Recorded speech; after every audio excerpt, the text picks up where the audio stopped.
главната книжка е букварчето. Букварче. Виждали сте букварче до сега? Не сте. Какво има в това букварче, знаете ли? Буквички. Думичката букварче, думичката буквичка. В това букварче има на всяка страничка буквичките. Учим буквичките как изглеждат, започваме да четем с буквичките, а след това в една голяма такава тетрадка почваме да пишем и буквичките. Тоест, първи клас учим как изглеждат буквичките, както за да ги четем, и как изглеждат, когато ги пишем. Ето, пак имаме на двете странички, имаме главната и малката буквичка. Чакай, ръкописки. Много е лесно и много интересно, когато работим в първи клас. Освен това имаме математика. Не учите математика в детската градина? Да, учите, имате учебник по математика.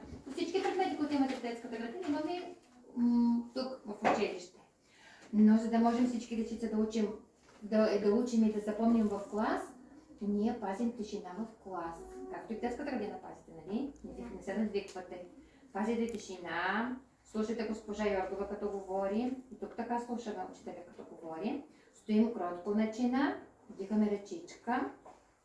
И когато имаме междучасие, също се държим възпитано, говорим си тихичко, за да не болят главите от шума.